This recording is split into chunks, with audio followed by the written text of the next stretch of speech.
Greetings and welcome to another installment of Central Illinois Anonymous. This is just an open letter to the public informing them of our options as people united. Basically, everyone has had enough, and the most strongly used universal demand is to get money out of office. Every office. The two main challenges we face in this goal are the following. First, campaign finance reform. And second, legal insider trading by our representatives in the stock market. However, the First Amendment unquestionably grants individuals and businesses the free and unfettered right to advertise, lobby, and contribute to politicians as they choose.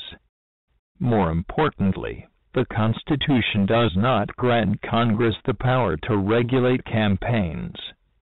In fact, Article 2 expressly authorizes the regulation of elections, so the omission of campaigns is glaring. While some in the media have raised First Amendment questions, few seem to understand that Congress clearly lacks the constitutional power to regulate campaigns at all. Campaign finance reform really means more regulations, more controls, more telling the American people how they can spend their money, and how they can lobby Congress. Your freedoms should not be restricted because some politicians cannot control themselves. The problem is that there are members of Congress who yield to the temptation and influence of money, who effectively sell their votes to those who can give them money and keep them in office. If enough members did not yield to the temptation, they would not have to posture with phony campaign finance reform bills, and they would not have to undermine the Constitution. This brings me to the question, is it time to actually amend the Constitution? The answer is yes. I am sure you are asking yourself how it is possible to trust the same bankers, lawyers, and cheats that got us here in the first place. The answer is we don't. Instead of relying on them to listen to our demands, we invoke popular amendment. This way of amendment is not mentioned in the Constitution, and, because it has never been used, is lost on many students of the Constitution. Framer James Wilson, however, endorsed popular amendment, and the topic is examined at some length in Akhil Redamar's book, The Constitution, A Biography.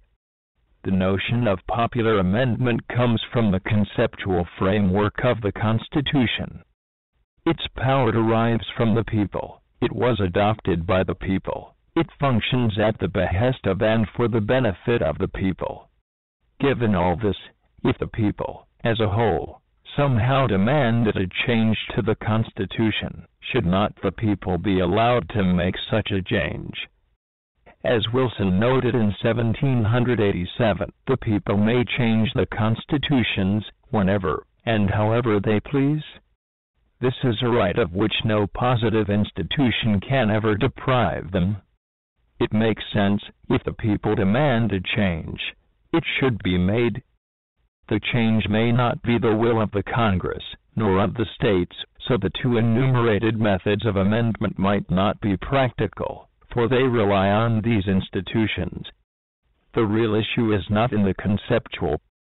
It is a reality that if the people do not support the Constitution in its present form, it cannot survive.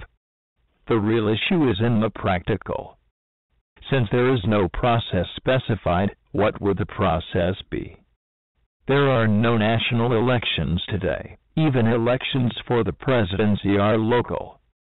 There is no precedent for a national referendum.